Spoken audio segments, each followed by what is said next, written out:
wasn't as crisp, but he still threw for 252 yards, multiple scores. And what I liked a lot this week was he got multiple guys involved that hadn't been a focal point of the offense. Kyden Davis got big touchdown on a one-play drive, or excuse me, a two-play drive. And then you also got Brennan Cormier involved in the passing game as well. Talk about how important it is to get different guys to football and develop that depth as we continue to inch closer to the playoffs. Well, I definitely think it helps morale, which is extremely important.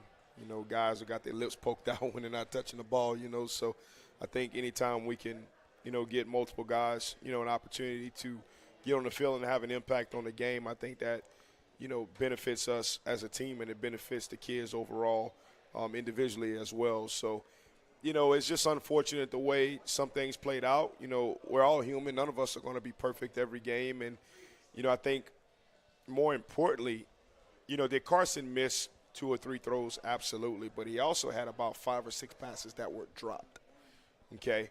And we've got too many dropped touchdowns on the year. And I was kind of, you know, we all kind of had a conversation with KB this week to let him know that, look, man, you know, we've left some opportunities out there on the field. And it's very important that, you know, if we're going to compete for a district championship and compete for a state championship, we can't leave no money out there on the table, you know. But I think overall, you know, when you talk about the statistical production, you know, before the game or leading up into that week, I told our staff that I wanted to be 250 this week. I wanted to be balanced, you know. As much as I enjoyed the 2 weeks prior, I like to run the football, you know. And I've won a bunch of football games in my career running the football, and great teams are able to run the football, you know. And, you know, I didn't want to lose our ability to run the football, right? And you know, so – we're also able to kind of get our two-back classics working a little bit, which we hadn't quite, you know, done a lot of in the 2 weeks prior just because of the way the game played out. So I was happy to see that we were more balanced in a statistical category, and also happy to see that we were able to get in our two-back classics and still, you know, run our schemes that we run, you know, out of our two-back classics. So, you know, it wasn't clean. And we hope to be cleaner this week. You hope to be clean as possible every game. But we can't complain about, you know, the type of production that we had, you know, both overall total in a points category and then also statistically. If you're just joining us right now on the Carencro Bears Network, we're live from PREJEAN'S just like we are each and every week. We invite you to come out and join us. Beautiful dining room that they set us up in every week, Coach. It's nice. We have our own private space. But, boy, we're right off of the Cypress Bar. Good vibes in there. Lots of good food and drinks flowing as well. We have a bang-up show for you tonight. After this segment, Jordan Taylor is going to join us of Under the Lights. He broadcasts games all over the state. He has a wonderful platform over on Facebook and YouTube. He's going to join us. We're going to talk about not only Carencro football, but football all around in the Acadiana area. And then our third segment, Mondarius Poullard is going to join us. We're going to talk about his time as a Carencro Bear and now him on the coaching staff himself and what that means to him and his family, getting coach his brother and with his brother as well. Coach, before we put this game to bed, I want to talk a little bit about that running game. And you got a lot of backs involved this week. 5 guys got significant carries, including the quarterback, who I thought ran the ball very well. What's the conversation that you're having with Carson throughout the game and season about sliding or going for the first down? Is that something y'all talking about? Because, look, his dad sat right behind Coach Christopher Kovac and I on Friday, and, you know, he's hollering at him to slide. And I go, hey, man, he's hunting for a first down. You got to go out and get it, Coach. I think the guy's name was Leroy Jordan for the Dallas Cowboys. He said the harder you play, the healthier you stay. Now, I actually jumped Carson's butt a little bit too because, you know, I think that he needs to use his size and his body better and not let people just tag on him. Now, a lot of the contact that he received this past week were due to pass protection issues, you know, where that's kind of hard for him to control. You know, but when he's running the football, you know, he's got to be a little bit smarter about the way he operates. And, you know, I think a lot of that is going to come more so, too, with maturity and experience and also him developing more as a runner. You know, it's not like the young man was he's got natural arm talent, but a lot of the athletic things that we're asking him to do, you know, get a snap, you know, design quarterback runs. You know, he didn't do those things before he got into high school, so a lot of that is still new to him. And he worked extremely hard this offseason on his speed and on his his quickness, and he has gotten a lot faster than what he was, but he's still not quite where he needs to be. So I think that as time goes on and he gets faster, he gets quicker, he gets more fluid, he gets better coordination of his feet, I think we'll start seeing him have better runs in which he's not getting the contact that he's been receiving, at certain points this year. So I think that's kind of a double-edged sword. But I'm going to tell you what about Carson. Not very many times he's going to make the same mistakes twice, right? So, best believe he's watched the film, or we've watched the film together, and he's going to know how to handle himself in situations moving forward. But, you got to get that first down, though, right? You know what play I'm talking about. It was like a 3rd and 7 play, and he dove head first for the first down. He has to go and get that one. And that's absolutely. Absolutely. You're not telling him to go down. No doubt. Right. There was one right there, like he was going out of bounds towards our sideline, and I thought he's got to do a better job of making sure. I mean, the guy, catapulted right there into his left leg, and I went unglued on him in that moment. Like, son, a heart flashed before my eyes, man. Like, you've got to be better right there, brother. So – I once again, that's an instinctual thing. I do agree that, there's times where, like I was watching a guy from Carr, who's a senior, right? Like when that kid was a sophomore, he wasn't making the decisions that he was making, I'm about to say, but I was watching Carr and Jesuit, on YouTube the other night, and I'm watching the kid. He breaks, I think he might have he kept his own read, and he's right there in the alley. And he's kind of sort of getting into what we call the city. When you're running the country, right, there's a bunch of open fields, not very many cars, not very many people. But when you're in a city, there's a bunch of traffic, So he kind of got out of the country and kind of rode into the city. And he made a guy miss, but then he realized he wasn't going to be able to do much more. And he did a quick slide and popped right back up. And that was a great that was a great decision in that moment. Carson's going to get better at that as time goes on, but there are some times where, no, there's no such thing as a slide in a certain situation. You got to put your shoulder pads out in front. You got to watch it. You got to wrist it. You got to wreck it, and you got to go get that first down.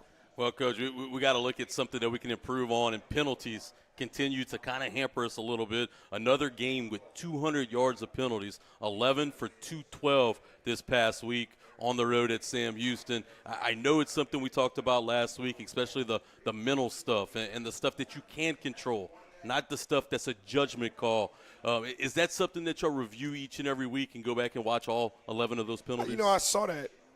It didn't feel like we had that many yards in penalties. I really don't know where all of those penalties kind of came from.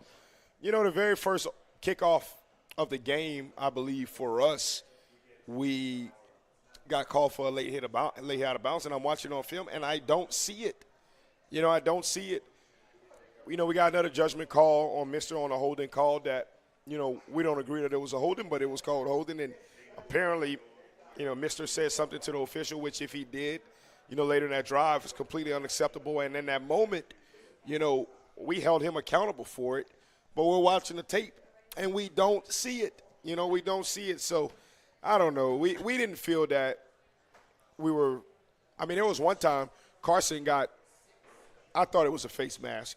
You look at it on film, the kid might not have grabbed his face mask, but it's still contact to the head neck area, correct? It's still contact to the head neck area. His head snaps, when the young man pulled his, his collar or whatever. So I'm asking the white hat, was it not a face mask? And I felt like the sideline guy purposely came and ran into me and got a 15-yarder. So I bet if you look at all of the games where Carencro High School is played in the Lake Charles area, you might have some penalties, yardage that might be the average, So there it is, man. It kind of is what it is in that situation. I thought the week before versus Lafayette High, I thought we had entirely too many, self-inflicted situations. But I didn't think the other night was that bad. It didn't feel that bad, at least, while we're out there. Now, I'm so far removed from last week I can't even quite remember, Maybe you can help me out. But I just didn't think it was that many. I was a little surprised when I saw the number. There were a couple offsides. There was a kick out of bounds that might have contributed, but you had 4, maybe 5 personal fouls in the ball game. Let's look. I got one of them because they ran into me. My boy, Mr. Wilson Landry, got one. He came up to me that day. He said, "Coach, I got to tell you, that was me that got that penalty. I'm so sorry, Coach. I'm so sorry, Coach."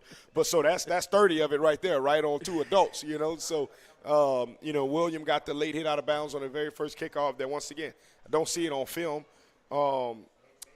I think AD got one, and that was a good call on AD. He had his hand up on the shoulder area. And it's going to happen, right? Which is not what we teach. In the context of a game, it's going to happen. You're playing, you're moving for position. We got a lot of personal fouls the week before. Costly, self-inflicted, selfish personal fouls. I didn't see those this past week.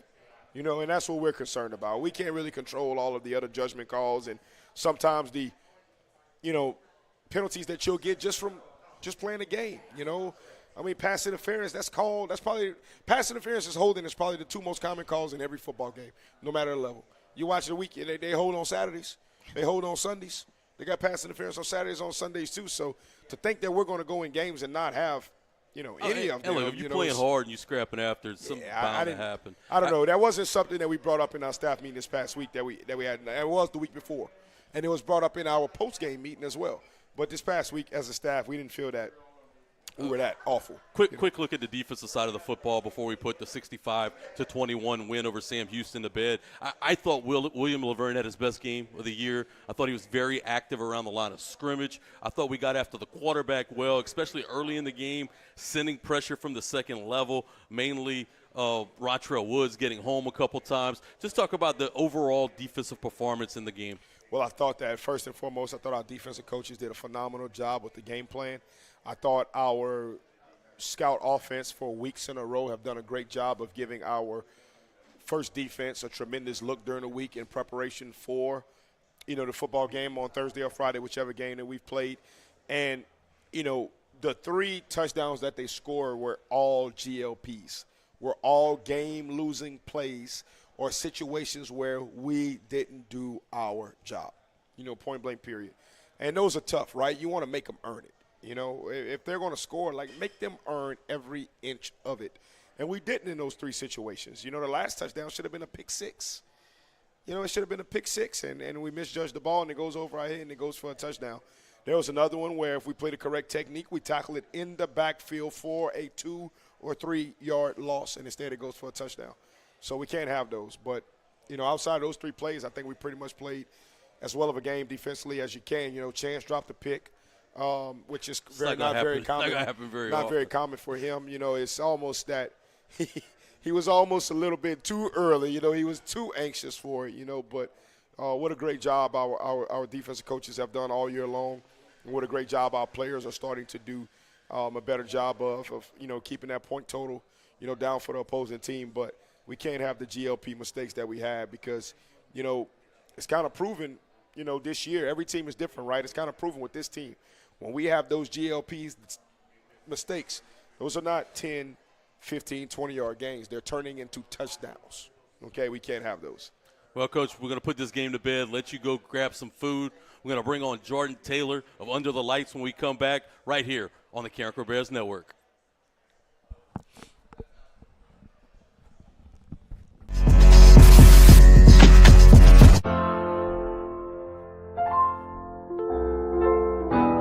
Big for the small, the short, and the tall. Peacemakers, risk takers, for the optimists, pessimists, exhibitionists, for long distance love, for the farsighted, nearsighted, for introverts and extroverts, for the thinkers and the doers, for old friends. Coca-Cola, for everyone. Are you ready to launch your future? Welcome to the Academy of Information Technology at Carencro High School, the premier magnet academy for cutting-edge education in computer science, information technology, and media arts. Dive into a world where your interests come alive. In AOIT, you'll explore technology like never before, mastering essential skills in HTML and Python while gaining hands-on experience in daily TV production and innovative media projects. Our partnership with LSU and affiliation with the National Academy Foundation means you'll receive top-tier computer science education. Imagine leaving the academy with industry-standard credentials from Microsoft, Adobe, and CompTIA, plus a stunning portfolio that showcases your skills. Don't just dream about the future, create it. Follow your passion in tech and join AOIT today. Apply now at LafayetteChoice.com/apply. Your future starts here. All right, Carencro fans, it's football season. That means it's time for the GP Are You With Me? Carencro Coaches Show. This season, we're bringing it live to you from a Carencro staple right here at PREJEAN'S off of the Evangeline Thruway. We're going to be live each and every week. For Friday night games, the show's going to be on Thursday nights. For those Thursday night kicks, we'll be live on Wednesday nights, 6:30 to 7:30. You can hear it all at one place, the Carencro Bears Network. Never been a better time to buy a new Super Duty pickup from Hub City Ford. Right now, get $7,000 off MSRP on a 2025 Ford Super Duty. Need to pull a heavy load? It's the perfect truck with best-in-class towing and torque. And it's loaded with advanced technology. And with 42 acres, Hub City Ford's got a huge selection. Save big on a brand new Super Duty. $7,000 off MSRP. Hub City Ford, I-49 North, Lafayette.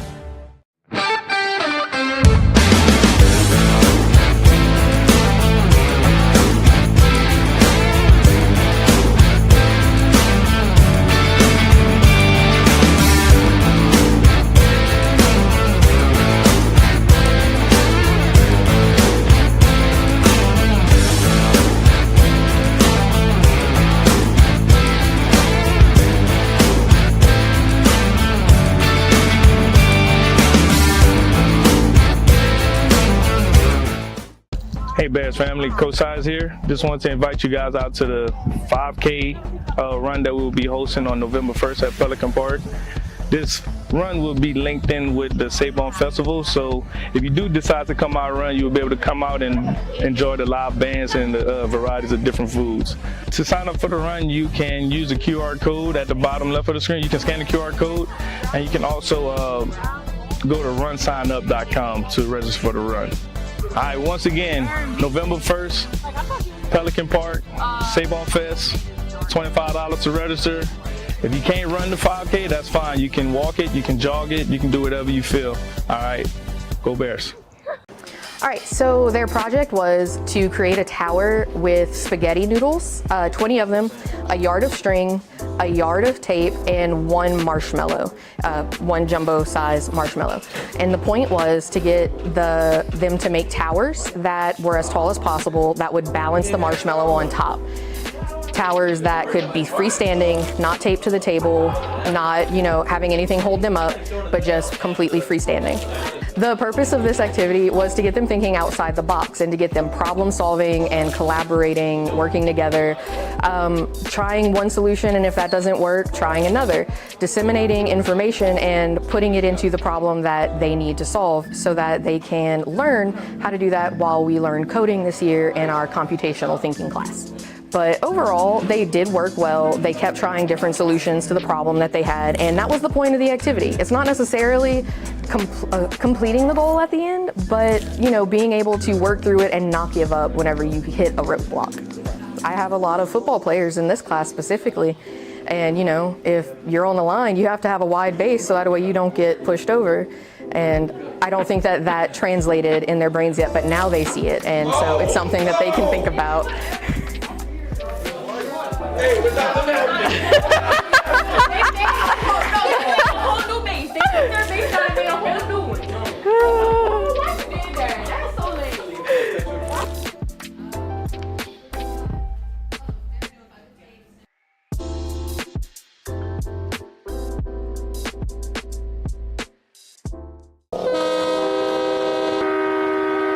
Let's get it over, right?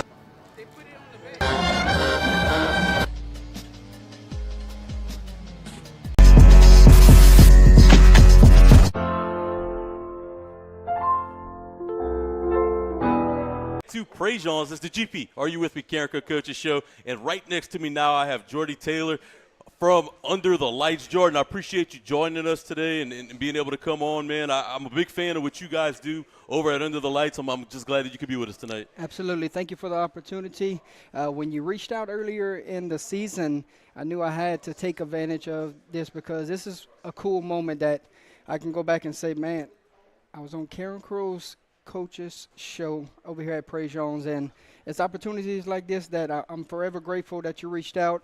I'm usually in your seat, so I'm usually the one doing the questions and doing all the talking. So this is different. So I know you caught me a little nervous walking in, so I'm ready to get after it now. Talk a little high school football with yourself. So once again, thank you for the opportunity. Yeah, for sure. Let's touch a little bit about what you guys do at Under the Lights. Y'all have such a tremendous platform over there, and you cover at least 2 games a week, and you have a live show once a week. Tell the folks that are listening where they could find you and what you guys are all about. We actually got a live show tonight. So as soon as I pack up here, we got 8:30 to 11 p.m. We're going to have our show in Opelousas, Louisiana.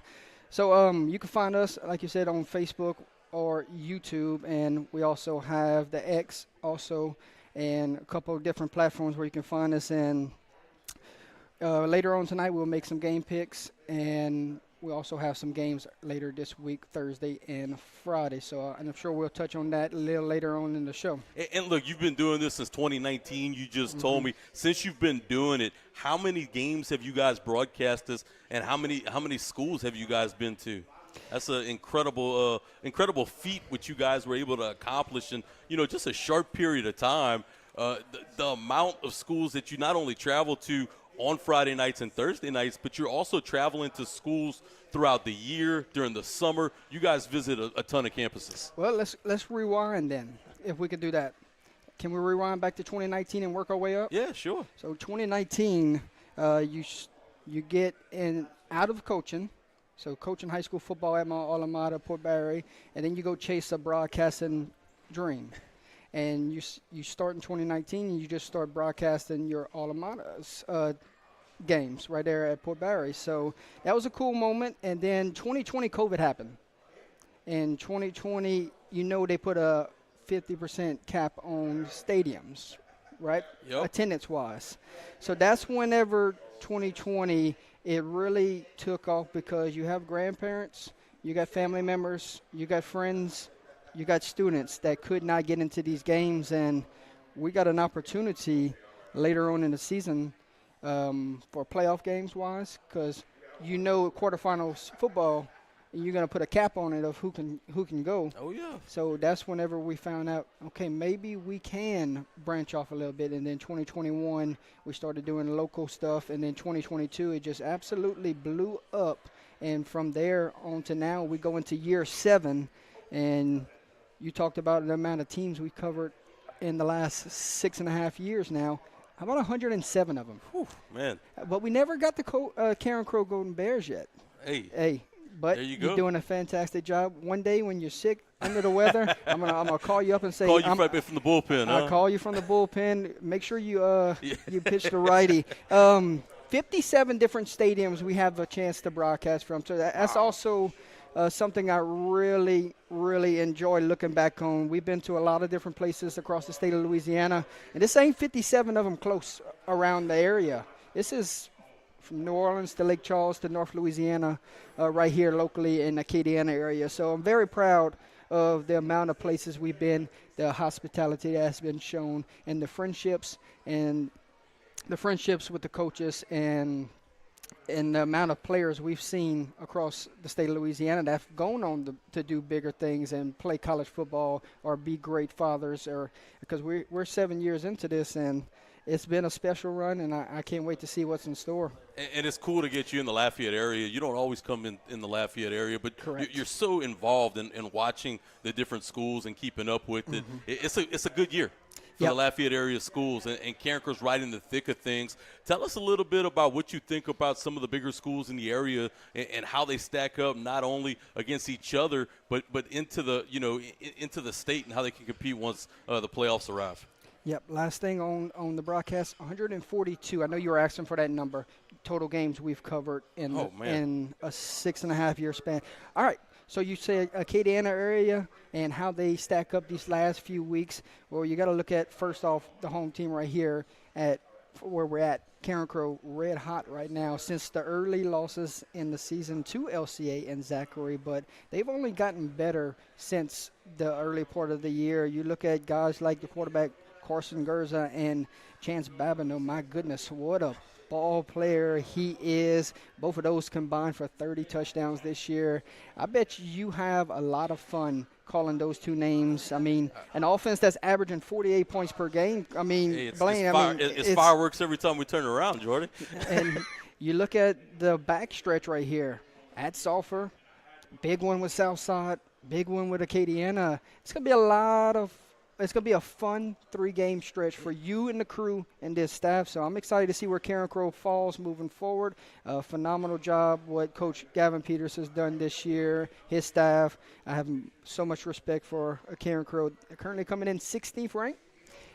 Got some work to do if they want to solidify postseason football right there at the Crow Dome. Well, look, they've lost those 2 games early in the season that you said, but a lot of football still ahead of them, and the tougher football ahead of them, down the stretch. They've only gotten better. All the goals are still in front of them, and as you mentioned, in 16th right now. But the way the schedule sets up, they really have an opportunity to push that power ranking up even higher and possibly host that first-round game. But it's all going to come down to Week 10, and look, we know that. Gavin can't sit up here and talk about, the down-the-road games, but look, we can. Oh, yeah. That's what we're here for. Acadiana's incredibly good again this year. They had some early season stumbles, but they found their footing. They have a huge game, on Friday night against Southside, and that's going to kind of set up the rest of the district and what happens with Carencro Southside in Week 9, and then ultimately Carencro Acadiana in Week 10. From outside looking in the perspective of the entire state, is that how everybody else sees this thing playing out? I mean, it's a 3-man race, and it's going to come down to Week 10. And I'm excited to see these next few weeks play out. If I know Coach Peters, he's not looking ahead right now. It's let's worry about Sulphur this week. But we can have a little fun with it tonight and talk about the big ones coming up. And Southside Acadiana this coming week, that's going to have huge implications of what could occur come Week 10. Could we have a split for the district title? Could we have an outright champion? It's fun this year knowing from an outside looking in that it's a three-man race, because for the last couple of years it's been Acadiana that's really ran this district, and right now Carencro looks like the team to beat. I don't want to discount Southside, too, coming in. Coach Jess Curtis came over from Manny, and he's really established his offense now, and they're getting things into gear. It's shaping up to be a huge Thursday night ball game a week from now. But, look, there's other teams that place so much importance into the power rankings outside of who we play and who we control. Correct. LCA is incredible. The Carencro fans are watching them, STM real closely. We're huge LCA fans and STM fans right now. We need those guys to get those important wins so we can set ourselves up for those power points. And you talk about you got a big one with Southside next week. Well, LCA has a big one next week with LSU commit Peyton Houston is coming into town next week. Can you imagine that environment at Knight Stadium when LCA and Evangel do battle on a Thursday night? Oh, it's going to be a big one. Imagine that. And look, they're incredibly talented, that LCA team, with athletes all over the field. Their only stumble so far at Archbishop Shaw in the West Bank. I think that LCA is going to be able to contend in that ball game and be able – their defense, look, they got 2 commits, 1 to Tulane, 1 at UL. They have some outright talent on their own end. Well, Blaine, they got a guy coming off of the Notre Dame win last week, Jamison Marzell, 17 tackles and a sack a week ago against a good Pio team that it was over from the start. Jump on them quickly. That's kind of like the MO and how they operate. And when you have a lot of athletes playing all over the field, it'll happen. Another game folks around this area, though, are going to be incredibly excited about is going to be that Turlings STM game. Oof. And that's going to be another game that's really important to Carencro in that PowerPoint position. Man, what a job Coach Corville has done coming in to take over. His place he played for, the place that blood, sweat, and tears. And when he was once a Rebel, he comes back, leads the team, a 7-0 start. And you talk about the STM one, but I think a lot of people are paying attention to East Ascension coming into town because Coach Shapanche is coming back to the sidelines this week. So this one has everything you want and more. East Ascension's got an offensive tackle that's committed to LSU right now. Did you see the highlight tapes of him taking direct snaps at the quarterback position? What is he, 6'8", 300? Rebels got to – I'm sure Rebels are game planning and losing some sleep knowing that Mr. Martinez is going to be in the backfield. But Turlings, it's not an easy stretch, but you do get them at home. East Ascension, St. Thomas More, back-to-back weeks at home. But Coach Corville has those guys locked in. They believe they belong in these games. And watch out for the Rebs. Can they go finish it off 10-0? It won't be easy. Hadn't done it in a long time over there. Mikey's doing a tremendous job. We have all the respect, and we miss Mikey and the Corwell clan a bunch. They're doing it a number of different ways, too. It's interesting how he's able to get everybody involved. And you, very involved, very busy. Your football week starts not only tonight, which is a show at 8:30, but where are you going to be Thursday and Friday this week? So Thursday night we got a showdown between St. Martinville and ERAV. You talk about undefeated teams. Well, the Bobcats over there in Division III non-select is currently ranked in that top 5. And you look at them, they're 7-0. Well, this is probably going to be a team that's going to come in and match up well. I know it's not the ideal season for St. Martinville, so I'm curious to see the battles between the receiving core and the defensive backs for ERAF and St. Martinville. I'm intrigued. Thursday night over there at Bobcat Field, that's a place that they rally around their team. They support their guys. It's an incredible atmosphere, so I'm excited for that one. But Friday night, that's the one. When I say that's the one, because you got district championship on the line when the Gina Giants come into town and battle with the Bunkie Panthers. It's 6-1, currently ranked number 1 in the state is Gina, and you got 7-0, currently ranked 8th in the state. Is that gonna be your biggest game so far this year that you guys done? I believe so. I believe so. We had the battle of the state champions out the gate back in week 1 with Catholic New Iberia and Vermilion Catholic. So that was week 1. So we knew how big of a game that was. The storylines, battle of the state champions. Well, here we go. I covered this game 2 years ago, and it's still the best atmosphere I've ever seen for a high school football game. Wow. I don't know where they're going to put them, Blaine. There's not enough room for Gina and Bunkie fans Central Louisiana Friday is nights. Be on fire. Absolutely. Well, Jory, I appreciate you joining us. Of course, our fans can catch you 8:30 tonight on Under the Lights Facebook page and YouTube. We would love to have you again, man. I appreciate your time. Awesome opportunity. Can't thank you enough. And Coach Peters, I know you're watching right now. Good luck Friday night and moving forward. And for yourself, keep killing it, my man. It was an honor to be here. Thank you for being a great friend, and I can't wait to be back. There you have it. Jordan Taylor of Under the Lights. We're going to step aside when we come back. Mondarius Poullard is going to join us. We're going to talk about his transition from a Golden Bear on the gridiron onto the coaching staff right here on your home for Carencro football, the Carencro Bears Network.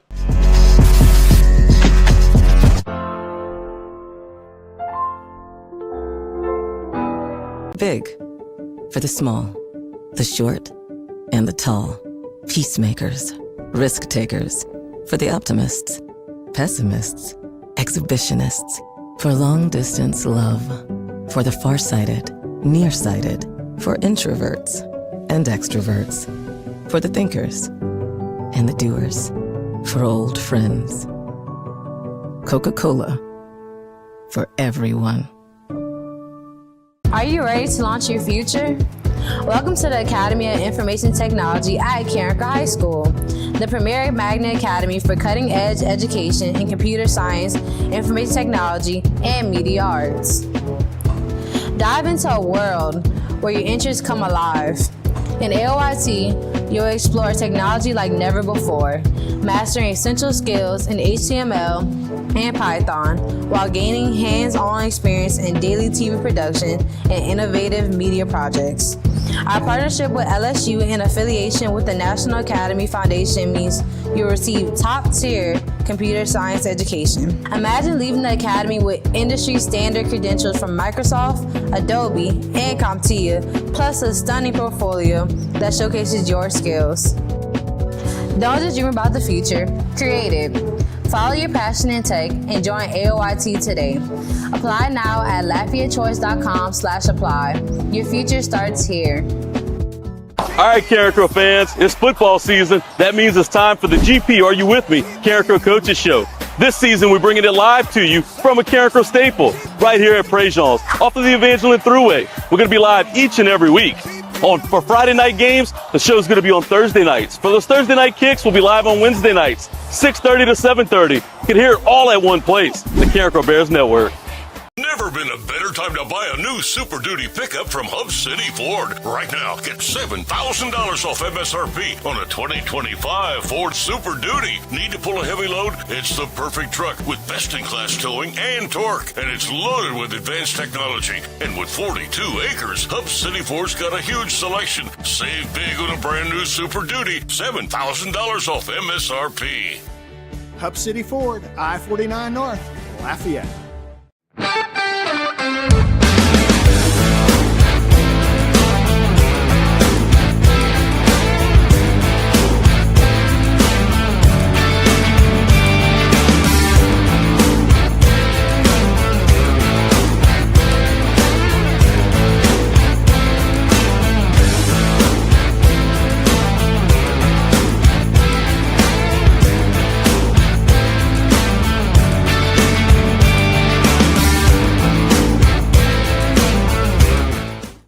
Hey Bears family, Coach Size here. Just wanted to invite you guys out to the 5K run that we'll be hosting on November 1st at Pelican Park. This run will be linked in with the Sabon Festival, so if you do decide to come out and run, you'll be able to come out and enjoy the live bands and the varieties of different foods. To sign up for the run, you can use the QR code at the bottom left of the screen. You can scan the QR code, and you can also go to runsignup.com to register for the run. All right, once again, November 1st, Pelican Park, Sabon Fest, $25 to register. If you can't run the 5K, that's fine. You can walk it, you can jog it, you can do whatever you feel. All right, go Bears. Let's get it over, right?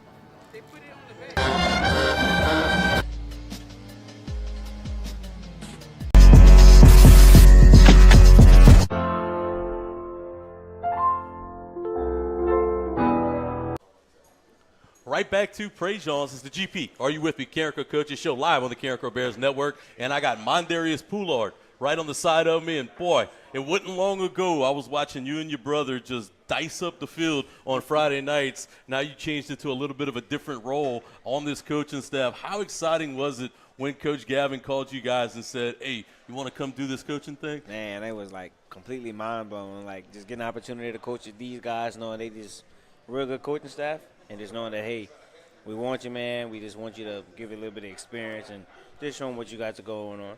Other than that, but, man, it was just mind-blowing phone call. And then, you know, when you were playing at Carencro wasn't that long ago, and you did it a number of different ways. The return game, dynamic returner, you're still in the top 10 all-time in Carencro history in return yards. And, look, you caught balls, you played receiver, you played running back, kind of did it all. What was the highlight of your career when you go back and look at it? What do you remember most? The thing I remember is just the team, man. We had like a strong bond with everything. Just playing on the field, off the field, was just our team was just strong. Still to this day, still friends, still brothers. Just keep it tight. Getting with those guys and having each other's back, and you're able to kind of bring that mindset to this younger group of Bears. How are you able to kind of teach that team chemistry and that camaraderie and how important it is to win football games? Well, normally, like with the team we have now, is like I just try to elaborate with the team, saying that, hey, man, like it's a team sport. Don't try to be, hey, I'm going to do this. I'm going to try to go for this much and this much amount of yards this game. Like, hey, it's a team. When you bring everything all in once, it's going to come together. If you try to veer off in the wrong way, that's when the team starts to fall apart. And you're coaching the receivers, more specifically the inside slot receivers. And look, when you got a guy like Chance Babineau sometimes on the perimeter, you might draw some favorable matchups for you guys. Talk about how you get those guys prepared for those types of matchups and be able to make a play when their number's called? When their number's called, man, like playing a slot receiver, you have to know like your role is it's a big part of the offense. Like you either you may not get the ball every game, you might not get the ball every drive, but as an inside slot receiver, you know that it's levels. It's levels to it. Either you're going to get the ball this drive or you're going to get the ball next drive, or hey, your number's getting called for that particular route. You go ahead and do your job and do your role. What was the biggest adjustment for you? You know, look, you being a young man, I know those competitive juices are still flowing, and you're ready to roll. What was the most difficult part to transition, though? And like, not, hey, you get those guys ready, you want to suit up too, you know? So what's the hard part for you on Fridays and throughout the week? The hard part is like, let's say, hey, knowing like when I was in high school, man, like when coach say, hey, man, we need you to get this, we need you to get that, we need you to get this. I'm like, man, like, I still have that energy and that drive. Like, okay, coach, put me in the game. I could do it. Put me in the game. I could do it. But, hey, it was a hard transition, but I love it, man. I love it. And one of your guys had a big week last week. Brennan Cormier came through big time, 3 catches, 88 yards, I believe it was, and big plays. He caught a huge first down play at the end of the first half to really keep that drive going. Talk about a guy like B. White and what he brings to the offense and how you're able to keep him centered and ready at all times. The main thing I tell B. White, I was like, hey, man, we're not the biggest guy, not the strongest guy on the field, but I want you to know that that dog that's in your heart, got to follow it, bro. Because, I mean, nobody in this world can take that from you. Nobody. And you getting to coach with your brother. You played with your brother. You have a brother, part of the program.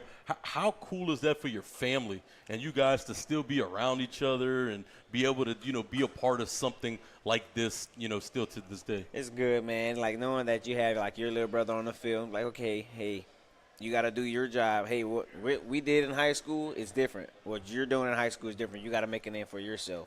It's like we were Twin Sanity in high school. You're Cam Richard. Make a name for yourself. And, hey, long as that's big, just keep it roll, man. One of the things I thought was cool when Ken was on earlier in the year, I asked him, like, what was one of his favorite moments when he played football. And he said it was the first game that you guys had. They told you guys to go out and return kicks. Oh, yeah. And you got the ball. And he's like, my brother got it. My brother's running. Like, he was so pumped that you got the football and was able to run with it. It just shows that bond you guys are able to have and to work with each other. Now that you guys are a little older, I could almost tell you guys apart. Do you guys play that into your advantage anymore, or you guys it kind of goes away? It kind of goes away. Yeah. He don't come get on your position group. You get on his position group sometimes. Oh yeah. So like we have like this standpoint to where don't be afraid to correct a teammate. Don't be afraid to correct anything. So with that, hey, if you see that guy slipping up, no matter if it's your position group, hey, you're not stepping on that so and so's toes. But long as you're getting your head right and say, hey, look, I'm here to I'm gonna go help your guy right quick. But look, just give him a little bit of pointers on that. And look, you got a bunch of coaches that have been around the game for a long time that y'all learning under. Talk about the evolution from your coaching standpoint from year 1 to year 2 and how much you progressed and gotten better. Man, from year 1 is like from year 1 to year 2 is just knowing that, hey, if I can go back and like change this and go back and change that, sitting with Coach Gavin Peters, man, that's an awesome guy, bro. If nobody ever told him this or everybody, I'm pretty sure some people did, but that's a good guy to be under, man. Yeah. To learn from just the smallest things, just from being structured on this point and being structured on that point. It's just as long as you know what you're doing in your task, it's just good. Just having those guys, like those experienced guys. But yeah, from year 1. It was kind of a little rocky, but from year 2, now that like okay, more confident, right? This is the standpoint, and this is the standard. Awesome, man. Well, look, man, I appreciate your time. You coming on board. I still remember watching your high school career and the big moments. If it was a catch against Acadiana or watching your deep playoff run. Your senior year it was a lot of fun, man. I appreciate you joining us today. Best of luck tomorrow as you hit us off. Sir. Thank you. There you have it. Mondarius Poullard. We're going to step aside when we come back. Gavin Peters is going to join us, and we're going to preview Carencro versus Sulphur Tours right here on your home for Carencro High Football, the Carencro Bears Network.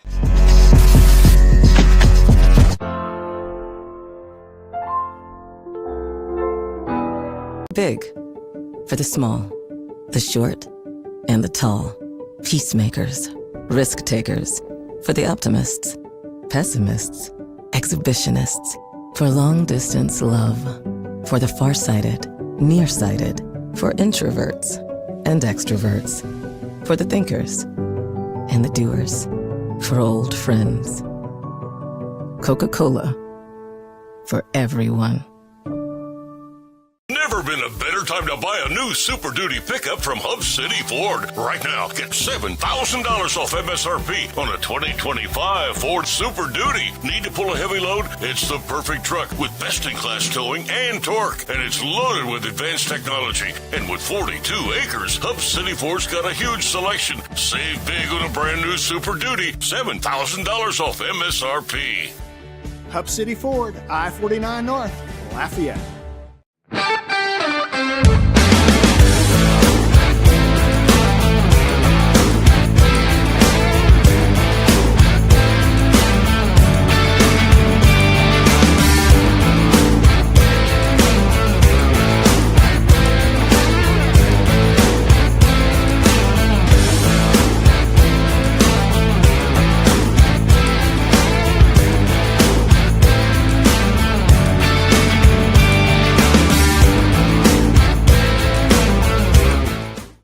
Hey Bears family, Coach Size here. Just want to invite you guys out to the 5K run that we'll be hosting on November 1st at Pelican Park. This run will be linked in with the Sabon Festival, so if you do decide to come out and run, you'll be able to come out and enjoy the live bands and the varieties of different foods. To sign up for the run, you can use the QR code at the bottom left of the screen. You can scan the QR code, and you can also go to runsignup.com to register for the run. All right, once again, November 1st, Pelican Park, Sabon Fest, $25 to register. If you can't run the 5K, that's fine. You can walk it, you can jog it, you can do whatever you feel. All right, go Bears.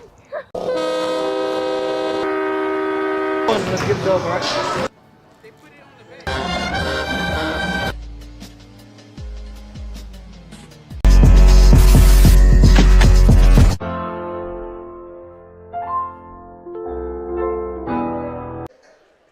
Welcome back to PREJEAN'S for the GPRU with me, Carencro Coaches Show, live on the Carencro Bears Network. I bring back the guest of the hours, Gavin Peters, as we look to set up the matchup against Carencro versus Sulphur tomorrow night at Sulphur. Coach, get to go back on the road trip.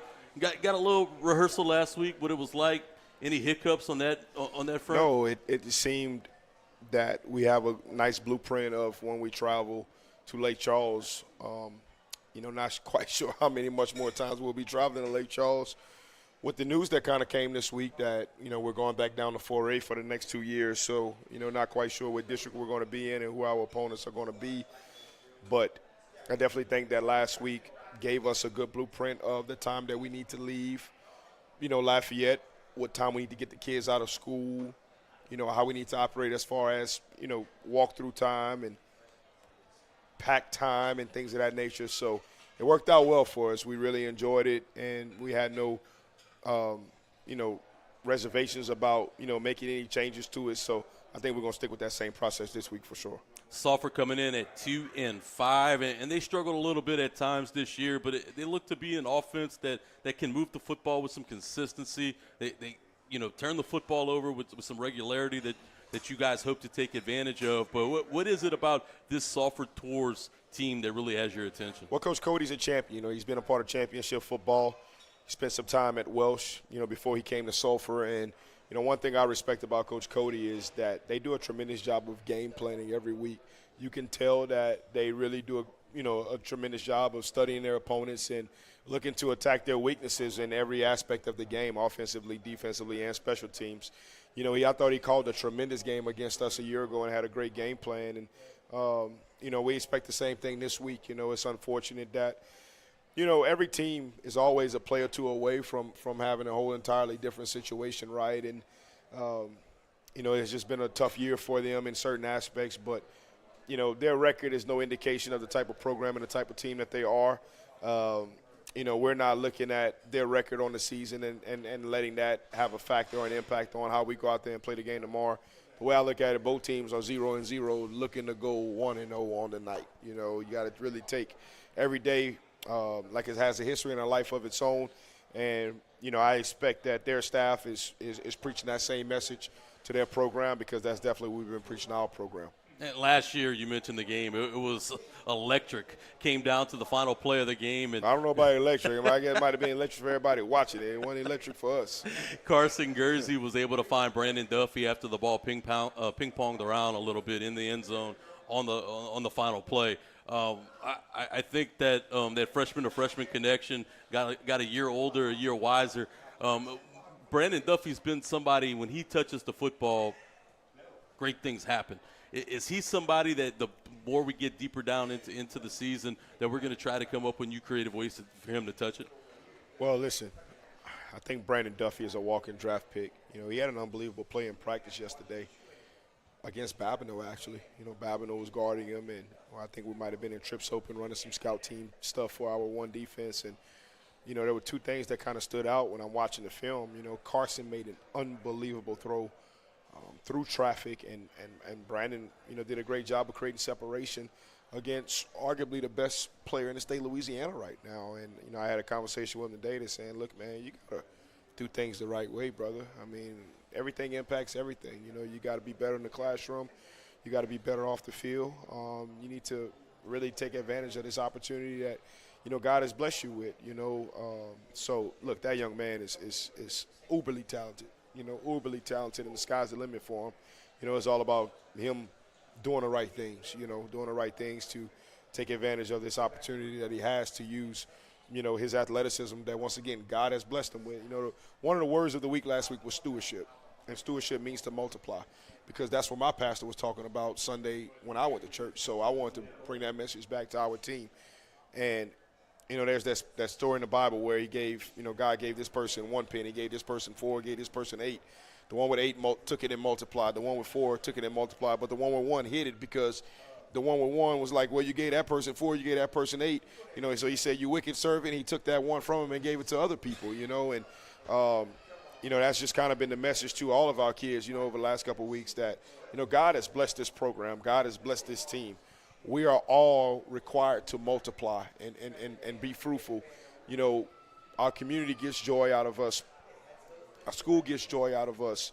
The morale, you know, all of those things. So, you know, Brandon Duffy's no different, man. God has blessed him with that tremendous talent, and he's box office, right? Like, he is very fun to watch play the game. You know, he plays the game with a lot of passion, very spirited. You know, I just really hate to see that young man not be able to take advantage of what he's been blessed with. But, look, we're always looking for ways to get the ball in the hands of all of our players, right? But with a guy like Duffy, you know, it's very easy to find ways to get him the ball. But it's all about him being available to get the ball. You know, I'm not quite sure if he's played a game of 4 quarters yet, you know, for whatever reason that might have presented itself. You know, we'd sure like to see the young man, you know, play for 48 minutes, right? High school football, yeah. I sure like to see the man play 48 minutes offensively, defensively, and special teams. Look, man, that kid is locked down corner. You know, Flip from Lafayette High. I can't remember Flip's real name from a year ago, man. I mean, Duffy went out there against that kid as a freshman, man. That kid was one of the best athletes in the Lafayette Parish, man. And I think held him to 0 catches. You know, and he hadn't played a lot of defense since week 1 versus STM. He needs to be on the field all the time. You know, he needs to be on the field all the time. So, once again, I just think the world of him as an athlete. He's got unbelievable athletic ability, but it's all about him taking advantage of that and putting it to use and multiplying it. And something you alluded to a little bit earlier is the classifications. Breakdown came up. Carencro will move down to 4A. A lot of movement, though, and what it's going to create is kind of a logjam of 4A schools in the area where the district can be split up multiple different ways. Talk to us about what that process looks like for them to break down the districts, and when can we expect to find out where we land? Well, I think it's no different than what every business do, right? Like, we're in a business right now, PREJEAN'S, and PREJEAN'S probably have committees of people together to decide on certain things that happen within the business. Well, it's no different with LHSA. So LHSA forms committees that are going to do the district pairings, and they're going to do it based off of geographics. So, you know, we expect to be in either what we're calling the Lafayette district or the St. Parish district. You know, Lafayette district right now is made up of Turlings, Westgate, St. Thomas More, North Vermilion, Rain, and Northside, I believe. And then the St. Parish district is made of Broke Bridge, Cecilia, Livonia, Beauchene, and Opelousas, if I'm not mistaken. And then you have Arca, Larca, and us that are coming into the picture. And then also you have some schools in Lake Charles where I think that might have been a 5-team district where 3 of those teams have dropped down to 3A. And the only 4A teams left are LaGrange, DeRitter, and Lake Charles College Prep. So kind of what happens with those guys too, you know. So you get to lobby a little bit? That's not my job. I've got a job that's hard enough, and I'm going to focus on doing that job. And, you know, whenever the information comes out and they tell us what district we're in, look, it changes. I can remember a couple years ago where the first district pairs that came out, they had Carencro in the St. Parish district. And then by the time it was all said and done, they had moved us to the Lafayette Parish district. So geographically, we are the furthest school north to kind of pair up with that St. Parish district. You know, so the Lafayette district does have a chance to be extremely crowded. So do they make a big – all right, Coach, see you tomorrow, brother.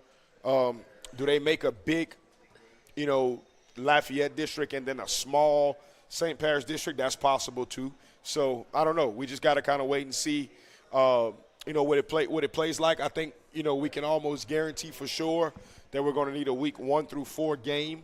I think we pretty much got 1 through 3 kind of mapped out. And, you know, we got to just kind of see what's going to happen with 4 and 5. We've kind of been in some conversation with some coaches, you know, over the last couple of days. So we just got to kind of see where it heads. Wrapping up right now with Coach Gavin Peters. Coach, before I let you go, you struck my interest earlier. You said you passed by the new football ops building, getting close. When's moving date, and how excited are you guys to get into that You know, facility? It's another one of those deals, man, where I'm not very concerned with it, right? I got other fish to fry, you know. Look, we're out there competing for a district championship.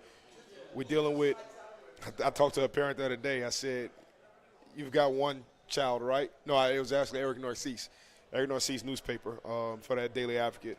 And he's got a son that's a senior at Larca. And so he was asking me, well, Coach, how's it going? I said, well, you got a senior in high school, right? He said, yes, sir. I said, imagine having 100 of them. Imagine having 100 of them that are freshmen, sophomores, juniors, and seniors. So, you know, that's my life on a day-in and day-out basis, you know, trying to – you know, raise young men the right way, you know, and hold them accountable to be a champion academically, athletically, socially, and spiritually, you know, and it's always a challenge. So I'm not worried about no field house right now, I can tell you that. As a matter of fact, today after practice was the first time I walked in, probably in about 2-3 weeks.